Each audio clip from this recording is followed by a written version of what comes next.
ይድረስ መድኃኔዓለም ፍቅሬን ገስበት በሕዝባችን ሰላምን አውል በምድራችን ሰላምን አውል በአገራችን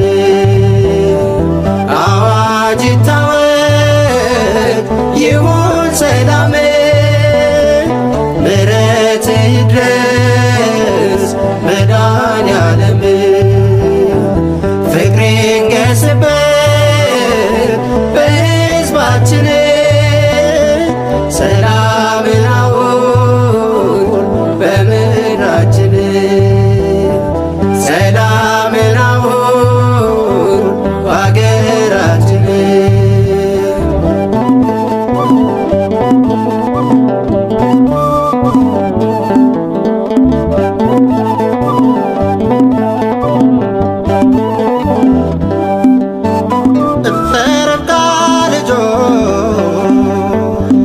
መገፋፋት ይቅር ፍቅርህን ላክልን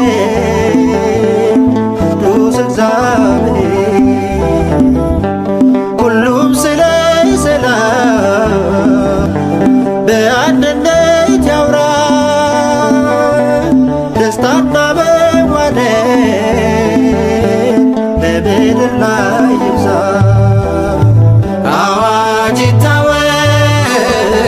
ይሁን ሰላም ምሕረት ይድረስ መድኃኔዓለም ፍቅሬን ገስበት በሕዝባችን ሰላምን አውል በምድራችን ሰላምን አውል በአገራችን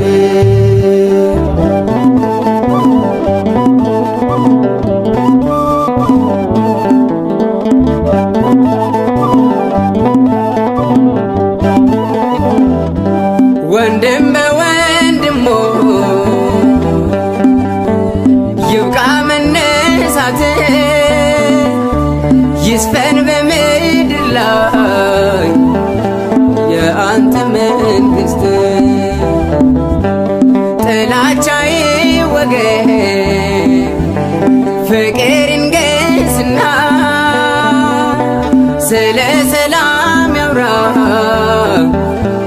ሁሉም በትሕትና አዋጅ ይታወጅ ይሁን ሰላም ምሕረት ይድረስ መድኃኔዓለም ፍቅሬን ገስበት በሕዝባችን ሰላምን አውል በምድራችን ሰላምን አውል በአገራችን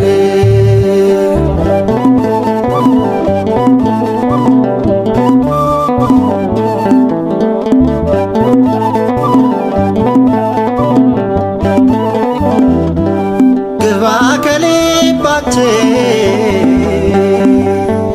የሰላሙ ንጉሥ የሁላችን አባት ኢየሱስ ክርስቶስ ትውልዱ በሙሉ ሰላምን ይስበክ በአንተ ተማምኖ እጅ ይንበርከክ አዋጅ ይታወጅ ይሁን ሰላም ምሕረት ይድረስ መድኃኔዓለም ፍቅሬን ገስበት በሕዝባችን ሰላምን አውል በምድራችን ሰላምን አውል በአገራችን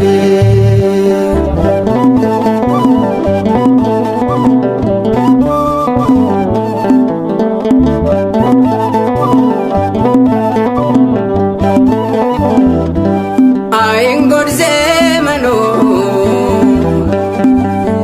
ሰላም ሳይኖረን ፍቅር ከኛ አርጎ ጠብን አንግሰን እርዳን አማኑኤል ቸል አትበለን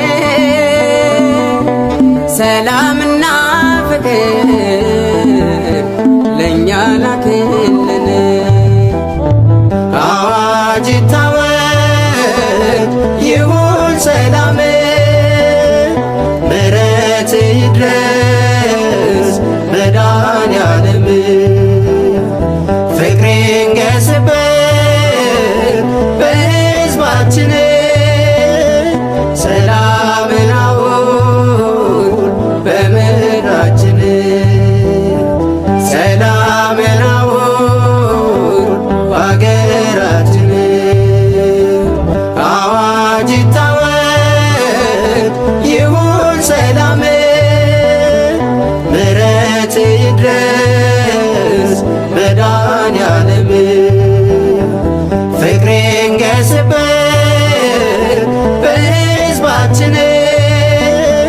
ሰላምን አውል በምድራችን ሰላምን አውል በአገራችን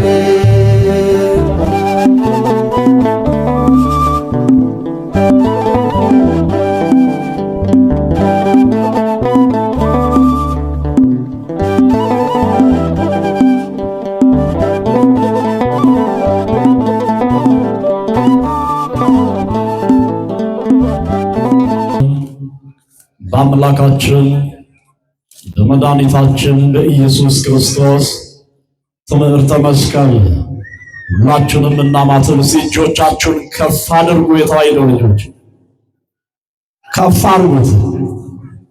ሥላሴ ይህንን ይመልከቱት። አሜን አትሉ? ከፍ አድርጉት ሁላችሁ። ሁንዲ keessan iyyuu harka keessan mallattoo gooftaa keenya fayyisaa keenya Yesuus Kiristoos inni mallatteeffannaa harka keessan ol kaasaa። በስመ አብ ማታ እራት የለም እንዴ? አልበላችሁ? በሉ ድምፃችሁን ከፍ አድርጉ። እንዴ አጋንንታውን በዚህ ድምፅ ላይ ይልቅ በሉ በደንብ። እዚህ መሽኮርመም የለም መፍራት የለም። በደንብ ነው የምናማትበው። በስመ አብ ወወልድ ወመንፈስ ቅዱስ አሐዱ አምላክ አሜን። መቃባ ከነልማ ከመፎረ ቁልቁሎ ዋቀየ ቶኮ አሜን። አጼባባ ቤታ ሙሳ ከንፈስ ቅዱስ አሐዱ አምላክ አሜን። ይትባረክ እግዚአብሔር አምላክ አበዊነ ስቡሕ ውእቱ ወልዑል ውእቱ ለዓለም። በቅድሚያ ሁላችንንም ከቁጥር ሳያጎለን የትናንትናውን የሌሊቱን የጨለማውን መጋረጃ ገፎ ይህንን የዛሬውን የማለዳውን ብርሃን ያሳየን የሁላችን አባት የዓለማት ፈጣሪ ቅድስት ሥላሴ ስማቸው ለዘላለም የተመሰገነ ይሁን። ሲያመስግኑት ሥላሴ። በቅድሚያ እጅግ የተወደዱና የተከበሩ ክቡር አባታችን መልአከ አርያም መምህር ኪዳነ ቃል በለጠ እዚህ ጥንታዊና ታሪካዊ ቤተ መቅደስ ዋና አስተዳዳሪና የዚህ ሁሉ መንጋ ጠባቂ የሁላችንም አባት ክቡራን ሊቃውንተ ቤተ ክርስቲያን፣ ብሎኔ ያሬድ፣ ቅዳሴያን፣ ዘማሪያን፣ መምህራነ ወንጌል የተወደዳችሁና የተከበራችሁ የልዑል እግዚአብሔር ቤተሰቦች ምዕመናን ወምዕመናት እስከ መቃብር ድረስ በወደደንና ባፈቀረን ተቀዳሚም ተከታይ በሌለው በአንድ ልጁ በኢየሱስ ክርስቶስ ፍጹም የሰላምታ ድምፅ ሰላም እላችኋለሁ። እንዴት አደራችሁ? እንደምን ሰነበታችሁ? እንዴት አረፈዳችሁ? አሜን። ለባርነት እንኳን የማንጠቅም ሆነን ሳለን በልጅነት ክብርን ያከበረን ሞትና ጥፋት ርክሰት እልቂትም ከበዛበት ዓለም ውስጥ መርጦ ለራሱ ልዩ በሆነው እዚህ ቅዱስና ግሩም ተራራ ላይ እዚህ ማለዳ በዚህ ዕለት ሁላችንንም እዚህ የሰበሰበ የእምዬ ማርያም ልጅ መድኃኔዓለም ስሙ ለዘላለም ይክበር ይመስገን። ለመዳናችንም ሁሉ ምክንያት የሆነች ሁልጊዜም ስሟን ጠርተን የማንጠግብላት ለቃል መውረድ ለሥጋ መማረክ ምክንያት የሆነች እናታችን ወላዲተ አምላክ ቅድስት ድንግል ማርያም ኪዳነ ምሕረት በዓታ ማርያም ልደታ ብለን የምንጠራት የሕይወታችን ዋልታ የኑሯችንን ምሰሶ ቅድስት እናት፣ ንጽሕት እናት፣ ብሩክት እናት፣ ልዕልት እናት፣ ቅድስት እናት፣ የአምላክ እናት፣ የእኛም እናት እምዬ ማርያም እናንተ ስሟ ለዘላለም ይክበር ይመስገን። ጻድቃን፣ ሰማዕታት፣ ቅዱሳን ሐዋርያት ሁሉም እንደየማይረጋቸው እግዚአብሔር እንዳከበራቸው እግዚአብሔር ከፍ ከፍ እንዳደረጋቸው ስማቸው ለዘላለም የተመሰገነ ይሆንልን። እንኳን ለወራዊው ለቅድስት ሥላሴ በዓል ሁላችንን መድኃኔዓለም አደረሰን። እንኳን አደረሳችሁ የተዋሕዶ ልጆች ሲያመስግኑት እግዚአብሔር የተመሰገነ ይሁን። አሜን አትሉ? እግዚአብሔር የተመሰገነ ይሁን። አውቃለሁ ሰዓቱ ትንሽ ገፋ ብሏል። ቢሆንም ግን እግዚአብሔር በነገሮቻችን ሁሉ ይቅደም። አሜን አትሉ? መድኃኔዓለም በነገሮቻችን እሱ ይቅደም። ምዕመናን እኛ ስለሮጥን የሚሆን ነገር የለም። እግዚአብሔር ካልቀደመ እግዚአብሔር ከኛ ከፊት ሆኖ ነገሮቻችንን ካልከወነልን የኛ ሩጫ ሕይወታችንን ስኬታማ ሊያደርገው አይችልም። ስለዚህ ትንሽ ደቂቃ ነው ከኔ ጋር የምንቆየው። ጌታ መንፈስ ቅዱስ በገለጠልን መጠን ዛሬ መድኃኔዓለም ሁላችንንም በዚህ ማለዳ እንዲሁ ያለ ምክንያት አልሰበሰበንምና ትንሽ የሚያጽናናውን ስብራታችንን የሚጠግነውን እንባችንን የሚያብሰውን መለኮታዊ ቃል መንፈስ ቅዱስ ይናገረናል። እኛም ባሮቹ ልባችንን ከፍተን እንሰማዋለን። አስቴኒ ማየ በሚል ርዕስ ትንሽ ደቂቃ እንማራለን። ውሃ በውስጥ ምዕመናን አይሰማም። የመድኃኔዓለም ያለ በዚህ በኩል ያሉት ጭራሽ አይሰሙም። እናንተ አላችሁ። እባካችሁ ምዕመናን ልጆቻችሁን በደንብ ያዟቸው። አሁን አንድ ሕፃን ጠፍቶ እዚህ እየመጣ ነው። በተቻለ መጠን ለትንሽ ደቂቃ ልጆቻችሁን ያዛርጓቸው። እንደነገርኳችሁ በተቻለ መጠን በእናቶች በኩል ልጆች እየጠፉ አሁንም አንድ ትንሽ ልጅ እዚህ አውደ ምሕረት ላይ ያለ እናቱ እዚህ ካለሽ እባክሽ ልጅሽ እዚህ ነው ያለው መተሹ ሰጂው ማነው ስሙ? አቡዬ ናታን አብርሃም ናታን አበጆት እናት ሄድ ምን ነው አንቺ ልጅ በተወደደ ዘመን ሰው ልጅ አጥቶ መከራ ይበላል። አንቺ ልጅ ትጠያለሽ። ልጆቻችሁን በደንብ ያዙ እሺ። ልጅ በገንዘብ ይገዛል እንዴ? እዚህ ሰፈር ይገዛል እንዴ? ታዲያ ልጅ ይጣላል እንዴ? እናንተ እናቶች ባካችሁ ስሙ። እንደው ስለ ሽሮና ስለ በርበሬ ብቻ እያሰባችሁ ልጆቻችሁን አትጣሉ። ከዛ ውጪ ተረጋጉና የእግዚአብሔርን ቃል ስሙ። ምንም የሚያስቸኩለን ነገር የለም። እኔ አላበዛም፣ ትንሽ ደቂቃ ነው። እረዳለሁ እናንተንም ማህበራዊ ኩነት እንዳለባችሁና 10-15 ደቂቃ እንማርና ባይሆን በሰፊው በሌላ ጊዜ እንማራለን። ትንሽ ደቂቃ ነው የምንማረው። ውሃ በሉስ ምመራ ተጠማሁ ውሃ አጠጪ። በዚህ ርዕስ ነው ትንሽ ደቂቃ የምንማረው። እሺ ማን ያስተምረን? በማርያም ተናገሩ። ማን ያስተምረን? ማን ይምከረን? ማን ይናገረን? ማን ይገስጸን? እውነት ነው የተዋሕዶ ልጆች ሁላችንንም ቅዱሱ አምላካችን እግዚአብሔር እርሱ ያስተምረን። ለምን ቢባል የሰው አስተማሪ ስለሌለው ምእመናን። ምክንያቱም ለምን መሰላችሁ? ሰው ቢናገር የሰው ልብ ያደማል። ሰው ቢናገር የሰው ልብ ያቆስላል። ሰው ቢናገር ሰውን ያሳዝናል። ሰው ቢናገር ሰውን ያስቀይማል። የተዋሕዶ ልጆች ነገር ግን እግዚአብሔር ሲናገር የደከሙ ሰዎች ይበረታሉ። እግዚአብሔር ሲናገር ያዘኑ ሰዎች ይጽናናሉ። እግዚአብሔር ሲናገር በሕይወታቸው፣ በኑሯቸው፣ በትዳራቸው፣ በትምህርታቸው፣ በንግዳቸው፣ በአጠቃላይ ነገራቸው ተስፋ የቆረጡ ሰዎች ተስፋቸው ይቀጠላል። እግዚአብሔር ሲናገር የተዋሕዶ ልጆች ምናልባት እንኳን እድል ፈንታቸው ጽዋ ተርታቸውም ጭምር እንኳን መቃብር የሆኑ ሰዎች መገነዝ ፍቱልን፣ መቃብሩን ክፈቱልን፣ ድንጋዩን አንከባሉልን ሳይሉ ይነሳሉ። አረ ክብርና ምስጋና ለሥላሴ የሆነ የተዋሕዶ ልጆች ልብ በሉ። እግዚአብሔር በዚህ ማለዳ ምእመናን እንዲሁ ያለ ዋጋ አልሰበሰበንም። እግዚአብሔር ምክንያት አለው። እግዚአብሔር ዓላማ አለው።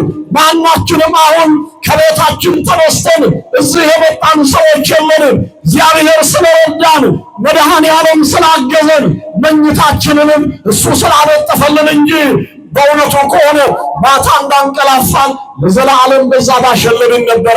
ኧረ መኝታችንን ያነጠፈልን መድኃኔዓለም ስሙ ይክበር ይመስገን። ኢትዮጵያውያን የተዋሕዶ ልጆች ስለዚህ ትንሽ ደቂቃ ቃሉን እንሰማለን። ታላቁ የቤተ ክርስቲያናችን ሊቅ ቅዱስ ዮሐንስ አፈወርቅ እንዲህ ይላል። በዚህ በቅዳሴያችንም ላይ እንዲህ ተብሎ ተዘግቧል።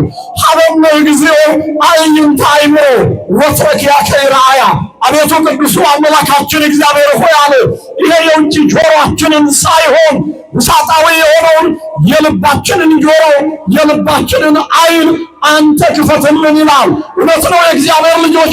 አሁን ከዚህ ከአውደ ምሕረቱ አገልግሎት በኋላ ወደ ቤታችሁ ገብታችሁ የቴሌቪዥናችሁን ቻናል አሊያም ደግሞ የሬዲዮአችሁን ጡት ስትመዝዙ ወይም ስልካችሁን የስልካችሁን ፓተርን ስትከፍቱት የምታዩት ነገር ሁሉ እጅግ ለጆሮ ጭው የሚል ልብን የሚያቆስል ወገብን የሚያበከርክ ጉልበትን የሚያርድ ነገር ነው ዓለም የምትነግረን። ዛሬ ግን ሥላሴ ሁላችንንም በእውነት ሊያሳርፈን ጠርቶናልና ኧረ የጠራን ሥላሴ ክብር ምስጋና ይግባው። የተዋሕዶ ክብር ምስጋና ይግባው። ጌታ ውሃ ተጠማሁ ነው የትምህርታችን ርዕስ። አስቴሚ ማየት ነው የትምህርታችን ርዕስ። ውሃ ተጠማሁ። ምን ተጠማሁ? በማርያም ምን ተጠማሁ? እናንተ ውሃ ተጠማሁ ነው የትምህርታችን ርዕስ። በመሰረቱ ልብ በሉ። የትምህርታችንን ኃይለ ቃል የምናገኘው በታላቁ መጽሐፍ ቅዱስ ወንጌላዊው ቅዱስ ዮሐንስ ወልደ ነጎድጓድ በዘገበልን በዚህ በአራተኛው ምዕራፍ 7ኛው ቁጥር ላይ ይሄ መለኮታዊ ቃል ተጽፎ ታነባላችሁ። ምዕመናን ይሰማል? ከኔ ጋር ናችሁ? መድኃኔዓለም ከሁላችን ጋር ይሁን። ሥላሴ ከሁላችን ጋር ይሁን። ድንግል ማርያም ከሁላችንም ጋር ትሁን። ልብ በሉ ምዕመናን።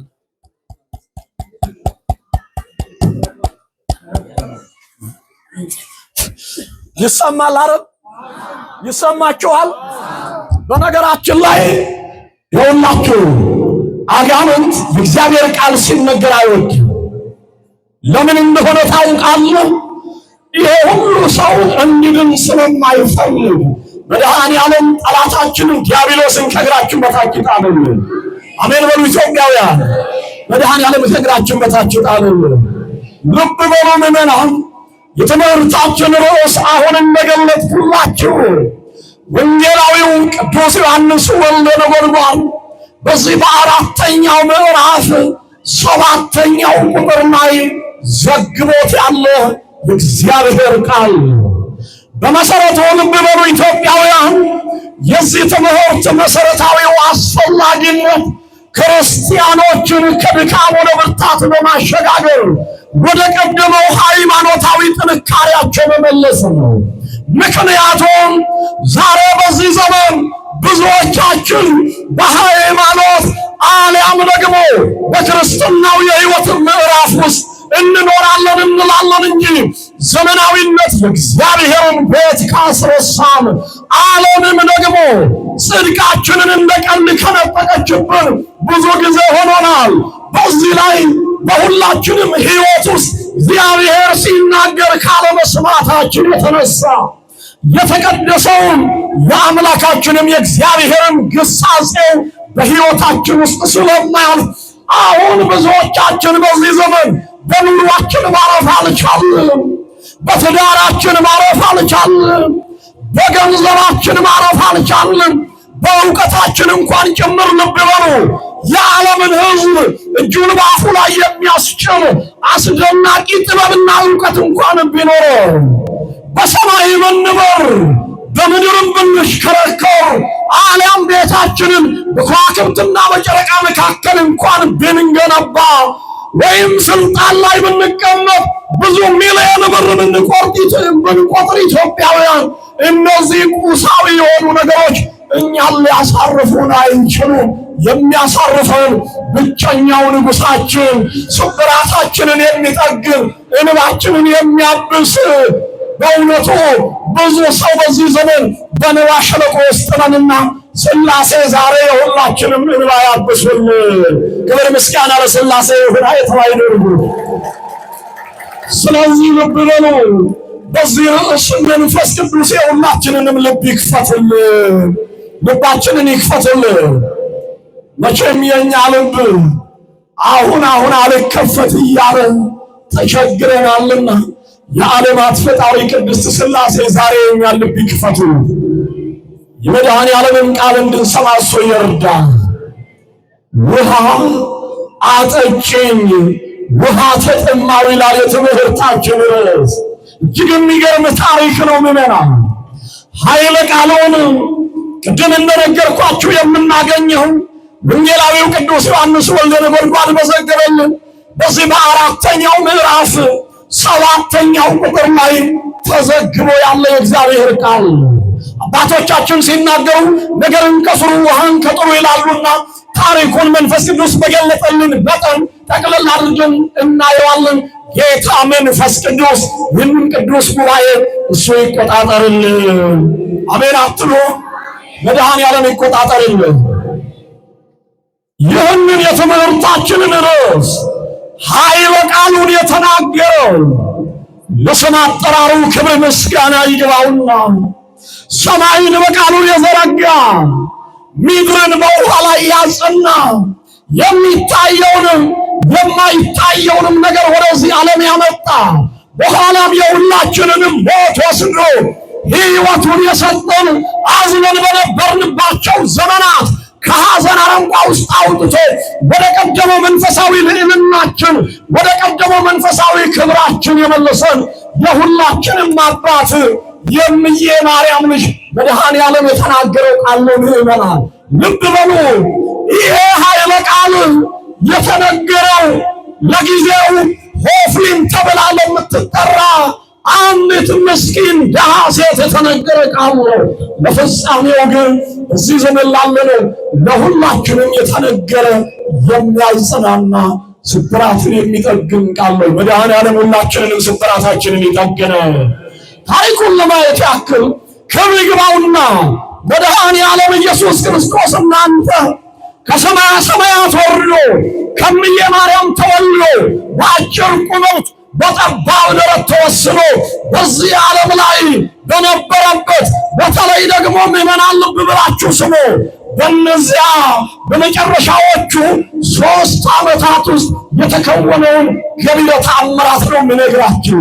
ከዕለታት በአንደኛው ቀን መድኃኔዓለም ኢየሱስ ክርስቶስ የኔ ጌታ ገሊላን ተወና ወደ ሰማርያ ሊያልፍ ግድ ሆነበት ይላል። የሰው ነገር የሚገደው መድኃኔዓለም፣ የሰው ነገር የሚያስጨንቀው መድኃኔዓለም። ልብ በሉ።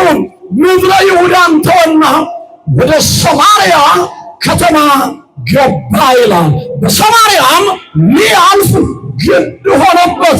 ለምን ግድ ሆነበት ቢሉ ሊቁ ቅዱስ ዮሐንስ አፈወርቅ ይህንን በተረጎመበት አንቀጹ ስትመለከቱ እንዲህ ይላል። መድኃኔ ዓለም ወደዚህ ዓለም የመጣው ሰዎችን ከሐዘን ወደ ደስታ ለመለወጥ ነው ይላል። ክብርና ምስጋና ለስሙ ይሁን። ለሁላችሁም መድኃኔ ዓለም ደስታውን ይስጣችሁ። አሜን አትሉም? ለሁላችንም መድኃኔ ዓለም እውነተኛውን ደስታ ይስጥ። መቼም ዛሬ ደስታ የለም። ዛሬ ሁላችንም ሐዘን ውስጥ ያለነው። ዛሬ ሁላችንም በእንባ ሸለቆ ውስጥ ያለነው ኢትዮጵያውያን የተዋሕዶ ልጆች። መድኃኔ ዓለም እውነተኛውን ደስታ ይስጠን። የሚገርማችሁ ወደ ሰማርያ ሊያልፍ ግድ ሆነበት ይላል ታሪክ ስናሳጥር። ለምን ቢሉ ቅድም እንዳልኳችሁ የሰው ነገር የሚያስጨንቀው ጌታ ስለሆነ። ዛሬ ሰው የሰው ነገር አይገደውም ወገኔ። ሰው የሰው ነገር አያስጨንቀው። ልብ በሉ፣ እኛ የወንድማችን ነገር አይገደንም። መድኃኔ ዓለም እንግዲህ የእያንዳንዳችን ነገር ያስጨንቀዋል። በጣም የሚገርማችሁ ሰማርያ ከኢየሩሳሌም በስተሰሜን አቅጣጫ 20 ምዕራፍ ላይ የምትገኝ ጥንታዊት ከተማ ናት። ሰማርያ ማለት የቃሉ ትርጉም አለቃ ኪዳነ ወልድ ክፍሌ በመዝገበ ቃላታቸውም እንዳስቀመጡት ከሆነ ሰማርያ ማለት የሕዝብና አሕዛብ መኖሪያ ከተማ ማለት ነው። ሕዝብና አሕዛብ ማለት የሚያምንና የማያምን ሕዝብ ተደበላልቆ የሚኖርባት ጥንታዊት ከተማ ናት። ታሪኩን የምታገኙት ኢትዮጵያውያን የተዋሕዶ ልጆች፣ እኔ ታሪክ ላሳጥር በተረፈ ኤርምያስ ምዕራፍ 7 ምዕራፍ 8 ምዕራፍ 9ና ምዕራፍ 10 ሙሉ ታሪኩ እዛ ላይ ተዘግቦ ታያላችሁ። እኔ ግን እሱ ውስጥ አልገባም። ወደ አዲስ ኪዳኑ ታሪክ ልግባና ትምህርቴን ላብቃ ነው። ልብ በሉ፣ ወደ ሰማርያ ሊገባ ግድ ሆነበት ይላል። የሚገርማችሁ ሰማርያ የምትታወቀው በእስራኤል ዘሥጋ ታሪክ ውስጥ እስራኤላውያን እግዚአብሔርን 2 ጊዜ በደሉት ይላል። ስንት ጊዜ? ስንት ጊዜ? ኧረ በማርያም ተናገሩ። በዚህ በኩል ያላችሁ ስንት ጊዜ? እኔና እናንተ መድኃኔ ዓለምን ኢትዮጵያውያን ስንት ጊዜ በድለነው ይሆን? ከጠዋት እስከ ማታ የኔን ጌታ መድኃኔ ዓለምን ስንት ጊዜ አስከፍተነዋል ኢትዮጵያውያን። ግን እያየ መድኃኔ ዓለም እንዳላየ ዝም ይለናል። ኧረ ቸርነቱን ያበዛልን መድኃኔ ዓለም ክብር ምስጋና ይግባው ለጌታ። ቸርነቱን ስለበዛልን እንዲህ ነው የሚለው እዛ ሰቆቃ ኤርምያስ ምዕራፍ 3 ቁጥር 23 ላይ ስታነቡ ያልጠፋነው ምዕመናን ከእግዚአብሔር ምሕረትና ቸርነት የተነሳ ነው ይላል። ያላጠፋን ሥላሴ ኧረ ሊባልለታል እናንተ ያላጠፋን በእውነቱ ክብር ምስጋና ይግባው ለጌታ። እና ኢየሱስ ክርስቶስ ወደ ሰማርያ የገባበት ዋናው መሰረታዊ ሐሳብ እንዲህ ነው። ቅድም እንዳልኳችሁ ሰማርያ ማለት የሕዝብና አሕዛብ መኖሪያ ከተማ ነው። ወደዚህ ከተማ ሊገባ የወደደው መድኃኔ ዓለም እንግዲህ እስራኤላውያን 2 ትልልቅ ምርኮ ደርሶባቸዋል። አንደኛው ምርኮ ለ430 ዘመን ወደ ግብፅ የወረዱበት የሕይወት ምዕራፍ ነው። ሁለተኛው ምርኮ ከዚህ ከግብፅ ከወጡ ከብዙ ዓመታት በኋላ ይላል ቅዱሱ መጽሐፍ። ልብ በሉ፣ ከኔ ጋር ናችሁ? ከኔ ጋር ናችሁ? መድኃኔ ዓለም ከሁላችን ጋር ይሁን።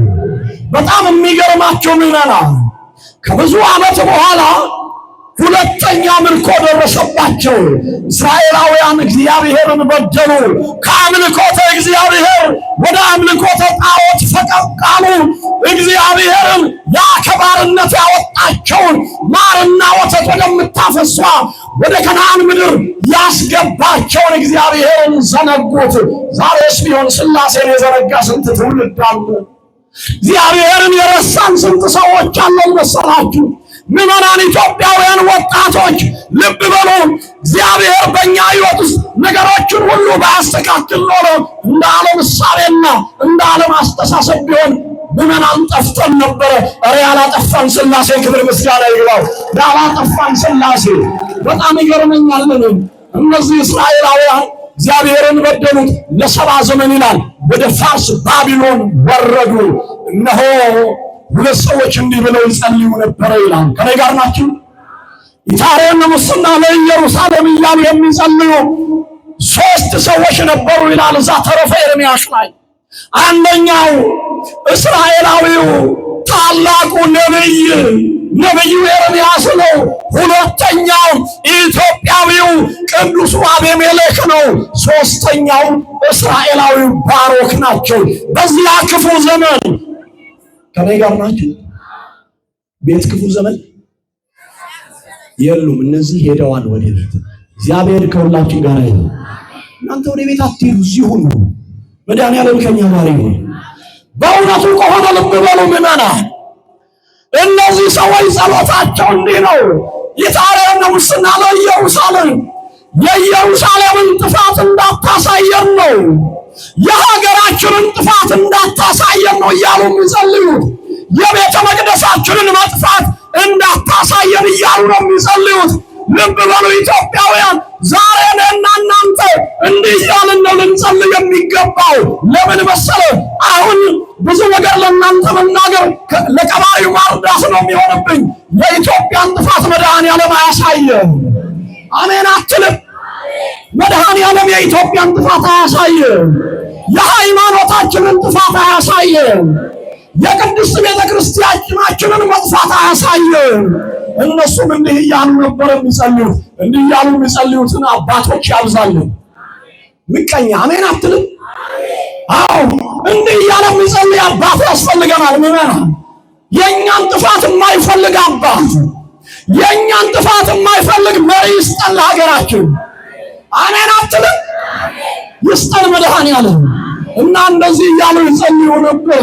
እግዚአብሔር ጸሎታቸውን ሰማ። ታሪክ ላሳጥር ከሰዓት አንፃር እግዚአብሔር ምናቸውን ሰማ? ምናቸውን ሰማ? አንተ የእኛንም ጸሎት መድኃኒዓለም ይስማ፣ ልመናችንን ይስማ።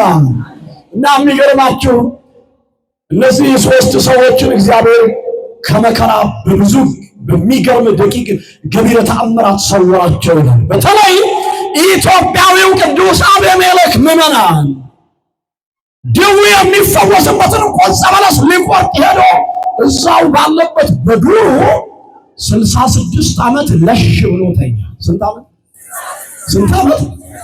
ምዕመናን፣ እግዚአብሔር እንዴት አድርጎ እኔና እናንተን ከመከራ እንደሚሰውር አታውቁ። በሕይወታችን የሚሆነው ነገር ሁሉ ለበጎ ነው። ምዕመናን፣ ይሄ ኢትዮጵያዊ አቤሜሌክ መድኃኒት ሊቆርጥ ወደ በረሃ ወረደ ይላል። ታሪክ ላሳጥር። እዛም እንቅልፍ አለው። ሰዓቱ እኩለ ቀን ነበረና ቆረጠና ሙዳይ ውስጥ አስቀመጣት። ተኛ። ሲነቃ 5 ደቂቃና 10 ደቂቃም የተኛ አልመሰለው። የሚገርማችሁ የሰው የተኛው ስንት ዘመን እንደሆነ ታውቃላችሁ? 66 ዓመት። ኧረ ክብር ምስጋና ይሁን ጌታ።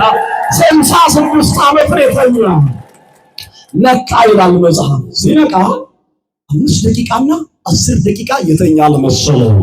በጣም የሚገርመኝ ነገር ታውቃላችሁ? ሙዳዩን ከፈተው ይላል ሊቁ ቅዱስ ባስልዮስ ዘቂሳርያ የተባለ የቤተ ክርስቲያናችን ሊቅ። ይሄንን በተረጎመበት አንቀጹ ስትመለከቱ ያቺ ሙዳይዋ ይላል ድንግል ማርያም ናት፣ መሶበ ወርቋ።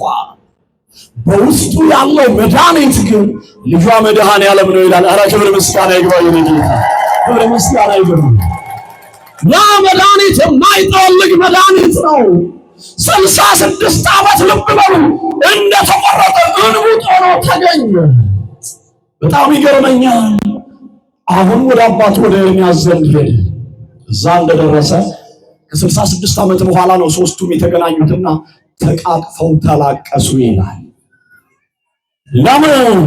66 ዓመት ተነፋፍቀዋልና ተቃቀፉ፣ ተላቀሱ። አሁን እስራኤላውያን የሚጠቱ ሰዓት ደርሷልና ወደ ሀገራችሁ የምትመለሱበት ጊዜ ቀርቧል። እግዚአብሔር ለነቢዩ ለኤርምያስ እንዲህ አለና ጦመር ላከለት ይላል። እስራኤላውያን ወደ ሀገራቸው የሚገቡበት ዘመን ደርሷል። ስለዚህ እናንተ እስራኤላውያን ከባቢሎናውያን ጋር የተጋባችሁ ተፋቱ አሉ። እግዚአብሔር ጋብቻ ይጠላል። ሙዴ ፈላ እዚህ ሰፈር አይናገሩ። እግዚአብሔር ጋብቻን ይጠላል። አንተ በማርያም ይጠላል እንዴ? እግዚአብሔር ጋብቻን አይጠላም። ነገር ግን ምን ማለቱ ነው ይላል መሰላችሁ? ታላቁ የቤተ ክርስቲያናችን ቅዱስ ኢፎዲየስ ይህንን በተረጎመበት አንቀጽ ስትመለከቱ ከአሕዛብ ጋራ፣ ከማያምን ጋራ፣ ካልተጠመቀ ጋራ፣ ካልተገዘረ ጋራ ተጨመላልቆ ወይም ደግሞ ተቀደሱ፣ ተለዩ፣ ውጡ ከኃጢአት ሲላቸው ነው። እነሱ ግን እንዲህ አሉ፣ እኛ በባቢሎናውያን ፍቅር ተነድፈናልና ወደ ሀገራችን ወደ ኢየሩሳሌም የሚከለክለን ሰው እናያለን አሉ። ኢትዮጵያውያን የትናንትና ሽማግሌዎች እንዲህ ይላሉ፣ የፈለጉትን ቢያጡ ያጡትን ይቀላውጡ እንዲሉ እነዚህ ከአሕዛብ ጋር የተጨመላለቁ ልክ ዛሬ ኢትዮጵያዊ ወጣት አንቺም በሃይማኖትሽ እኔም በሃይማኖቴ እንደሚለው ማለት ነው። ይገባሃል? በደንብ አስብ። ያው ልብ በል፣ እንደዚህ እንደሚሉት ማለት ነው። ለጋብቻ የመጀመሪያው መስፈርት ሃይማኖት ነው ወገኔ። እየሰማሽ ነው? ምን አለው አይደለም፣ ምን አላት አይደለም፣ ሃይማኖት አላት ወይ በል። እየሰማችሁ ነው? እየሰማችሁ ነው? ሃይማኖት አላት ወይ በል። ተዋሕዶ ናት ወይ በል። ይሄ ነው ዋናው መስፈርት። ሌላውን እግዚአብሔር ይሞላል። መድኃኔዓለም ይሙላላችሁ። አሜን አትሉም? ይሙላላችሁ መድኃኔዓለም። አዎ። እና እነዚህ እስራኤላውያን እንደተገበሰበሱ ወደ ሀገራቸው ለመሄድ ፈለጉ። ሮማውያን ወደ ሀገራቸው አትገቡም አሏቸው። የፈለጉትን ቢያጡ ያጡትን ይቀላውጡ እንዲሉ ኢትዮጵያውያን እነዚህ ከዛ እንደተጨመላለቁ እንደተገበሰበሱ ወደ ኢየሩሳሌም ለመሄድ የተከለከሉ ሰዎች ለጥ ያለ ሜዳ ፈለጉ። ጎጆ ቀልሰው ትዳር መስርተው ልጅ ወልደው ከብደው መኖር ጀመሩ። ያችን ስፍራ ሰመርናህ አሏት። ሰመርናህ ማለት ወደድናት ማለት ነው። ያቺ ከተማ ሰማርያ ተባለች። ሰማርያ ማለት የሕዝብና አሕዛብ መኖሪያ ከተማ ማለት ነው። ይገርማችኋል። ከዚህ ከሰማርያ ከተማ ነው እንግዲህ ምዕመናን አንዲት ሆፍሊን የተባለች ምስኪን ድሃ ሴት እነሆ ወላጆቿ የገፏት፣ ቤተሰቦቿ የጠሏት፣ ማህበረሰቡ ያገለላት ብቻዋን ሰማርያ ተራራ ጥግ ላይ የምትኖር አንዲት ምስኪን ድሃ ሴት ነበረች። ይቺ ሴት ልብ በሉ በኩለ ቀን በጠራራ ሰዓት እንስራ ተሸክማ ውሃ ልትቀዳ መጣች ይላል። ያ የውሃ ጉድጓድ አባታችን ቅዱስ ያዕቆብ ለልጁ ለዮሴፍ በሰጠው የውሃ ጉድጓድ አጠገብ መድኃኔዓለም የኔ ጌታ በኩለ ቀን ሄዶ ቁጭ አለ። የታደለ አባት ለልጁ ሀብት አውርሶ ያልፋል። ያልታደለ አባት ግን ለልጁ ዕዳ አውርሶ ያልፋል። መድኃኔዓለም ከዚህ ይጠብቀን። አሜን አትሉም ወይ? የታደለ አባት ሀብት ነው የሚያወርስ፣ ሃይማኖት ነው የሚያወርስ። ያልታደለ አባት ደግሞ ዕዳ አውርሶ ያልፋል። እየሰማችሁኝ? ከዚህ መድኃኔዓለም ይጠብቃችሁ። አሁን ከኔ ጋር ናችሁ? እግዚአብሔር ከሁላችሁ ጋር ነው። በጣም የሚገርመው ኢየሱስ ክርስቶስ በዛው ውሃ ጉድጓድ አጠገብ ቀኑ 6 ሰዓት ጠራራ ነው። ያሻው ግለት የፀሐዩ ሙቀት በበረታበት ሰዓት ውሃ አጠገብ ሄዶ ተቀመጠ ይላል። ይቺ ሴት 2 እንስራ ይዛለች። ስንት እንስራ? በማርያም ስንት እንስራ? አንቺ ስንት እንስራ?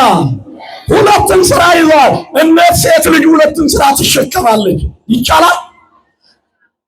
በገጠሪቷ ኢትዮጵያ ያደጋችሁ ከኔ በላይ በጣም ትረዳላችሁ ብዬ አስባለሁ። ሰው 2 እንስራ ይሸከማል ወይ? ይቻላል? እዚህ ሰፈር ውሃ ቀርቶ ያው ይቻላል? 2 እንስራ መሸከም ይቻላል ወይ? ይቺ ሴት ግን ይላል መጽሐፍ ቅዱስ 2 እንስራ ተሸክማለች ነው የሚል። አንደኛውን ስራ ምዕመናን የሚታይን ስራ ለራሷና ለቤተሰቦቿ የሚሆን ውሃ ልትቀዳ በጀርባዋ በኩለ ቀን። ልብ በል ወገኔ፣ በእስራኤል ባህልም ይሁን በኢትዮጵያ ባህል ውሃ በኩለ ቀን አይቀዳም ሰነፍ ሴት ካልሆነች በስተቀር። እኩለ ቀን እናቶች ለልጆቻቸው፣ እናቶች ለባሎቻቸው ምሳ የሚሰሩበት የሚያዘጋጁበት ሰዓት እንጂ ውሃ ሊቀዳ ወደ ወንዝ አይወረድም። በተለይ በገጠሪቷ ኢትዮጵያ ማለት ነው። ይቺ ሴት ግን ከሰው ተለይታ ሰው እንዳያያት አላት። ልብ ይበሉ። ብቻዋን ተደብቃ ሁለትን ሥራ ተሸክማ አንዱ የማይታይን ሥራ በልቧ ተሸክማለች። ዛሬም እኮ ብዙን ሥራ የተሸከማችሁ አላችሁ። መድኃኔዓለም ሥራችሁን ያቀልላችሁ። አሜን አትሉም ወይ? አዎ፣ አንደኛው የሚታይን ሥራ ነው፣ ሁለተኛው ደግሞ የማይታይን ሥራ ተሸክመች። አዎ ዛሬ ብዙ ሥራ የተሸከማችሁ ሰዎች አላችሁ። ሥላሴን ሥራችሁን ያቀልላችሁ። አሜን አትሉም? ያው እንስራ የተባለው ሚስጥሩ ብዙ ነው። እኔ ሰዓት የለኝም። ትምህርቴን እዚህ ጋር አቋርጫለሁ። እየሰማችሁ ነው? በእውነቱ ከሆነ ሁለትን ሥራ ይዛለች እቺ ምስኪን ደሃ ሴት። ኦፍሊን ነው የምትባል እና እዛ ውሃ አጠገብ ሄደችና ውሃ መቅዳት ጀመረች። ቀና ስትል የ30 ዓመት ጎልማሳ ተቀምጦ አየች። ያ ሰው እንዲህ አላት። ከኔ ጋር ናቸው? ያ ሰው እንዲህ አላት፣ አስቴኒ ማየት ውሃ አጠጪኝ አላት። ምን አጠጪኝ? ምን አጠጪኝ? አቤት ውሃ አጠጪኝ አለ። ውሃ አጠጪኝ ያለው ሰው ልብ በሉ የሁላችን አባት መድኃኔዓለም ነው። ክብር ምስጋና ይግባው የኔ ጌታ፣ ክብር ምስጋና ይግባው መድኃኔዓለም። እሷ ግን አላወቀችው። ዛሬም ቢሆን መድኃኔዓለምን ያላወቃችሁ ብዙ ሰዎች አላችሁ። በእውነት እሱን እንድናውቅ እሱ ይርዳል። አሜን አትልም ወይ? እሱ ይርዳን መድኃኔዓለም። በእውነቱ በጣም ይገርመኛል። አንተ አይሁዳዊ ሰው ስትሆን አለችው እቺ ምስኪን ደሃ ሴት እንዴት ከኔ የሚጠጣን ውሃን ትለምናለህ አለችው። ለምን ቢሉ አይሁዳውያን ከሳምራውያን ጋር አይተባበሩም ነበር ያለ መጽሐፍ ቅዱስ። አይተባበሩም። አይሁዳውያን ሰማርያውያንን ይንቋቸው ነበር፣ ያንቋሽሿቸው፣ ያዋርዷቸው ነበር። ሰው የናቀውን መድኃኔዓለም ያከብረዋል። ሰው ያዋረደውን ሥላሴ ያከብረዋል። ኧረ ክብር ምስጋና ይግባው የኔ አባት፣ ሥላሴ ያከብረዋል። ያው ሰውን የምትንቁ ካላችሁ ኢትዮጵያውያን፣ ሰውን የምትንቁ ሰውን በጨርቁ የምትለኩ ካላችሁ ወዮላችሁ። ሰውን የናቀ ሰው ይላል ሊቁ ቅዱስ ዮሐንስ አፈወርቅ ያበጃጀውን የፈጠረውን እግዚአብሔር ይንቃል ይላል። እና እግዚአብሔር ከዚህ ይሰውረን። በምንም መንገድ ሰው እንዳትንቁ፣ በሚዬ ማርያም እንዳትንቁ። ሰውን የናቀ ሰው መድኃኔዓለምን የናቀ ሰውን የናቀ ሰው ሥላሴን ነው የሚንቅ። ሥላሴ ናቸው እኛን ያበጃጁን እና እቺ ሴት አንተ አይሁዳዊ ሰው ስትሆን እንዴት ከኔ ከሳምራዊት የሚጠጣን ውሃን ትለምናለህ አለችው። ወዲያው የኔ ጌታ እንዲህ አላት፣ ከዚህ ውሃ የሚጠጣ ሰው አለ መድኃኔዓለም ዳግመኛ ይጠማል። እኔ ከምሰጠው ውሃ ግን የሚጠጣ እሱ ለዘላለም አይጠማም። ክብር ምስጋና ለሥላሴ ይሆናል። ለዘላለም አይጠማም አለ መድኃኔዓለም። አዎ እውነተኛውን ውሃ መድኃኔዓለም ይስጠን። አሜን አትሉ? ከዚህ በኋላ እንዲህ አለችው። እቺን ብቻ ልንገራችሁና ላብቃ። ሽክና የለህ አለችው። እየሰማችሁኝ ነው? ምን የለህ? አዲስ አበባ ሽክና አታውቅም ወይ? አያውቅም እኮ አንተ አያውቅም ሰው። አይ መድኃኔዓለም ሽክና ታውቂያለሽ አንቺ?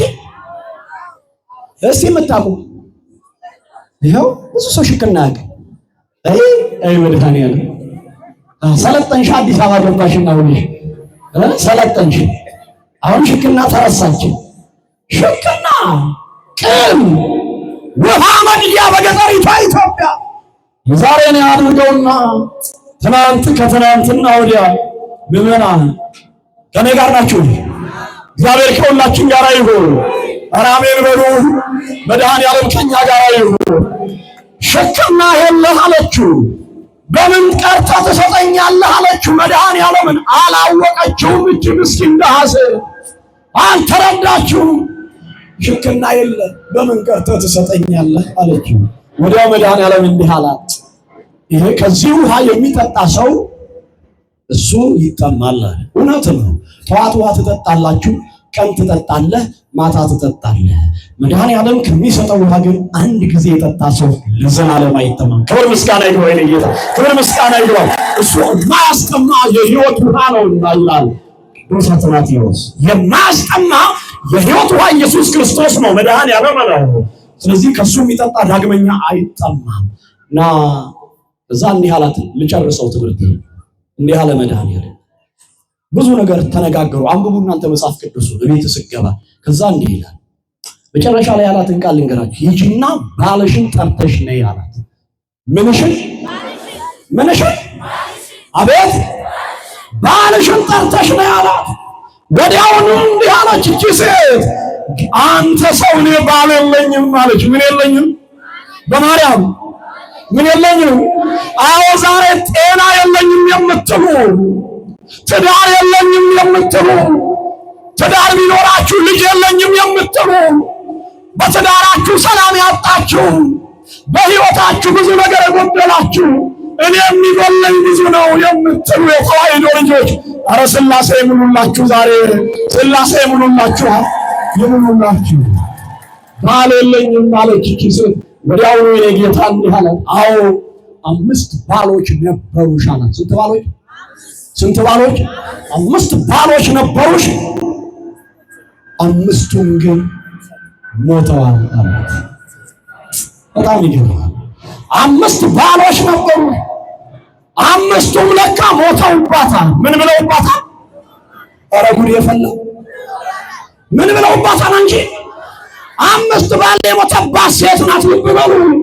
ማህበረሰቡ ይጠላታል። ልክ ነው።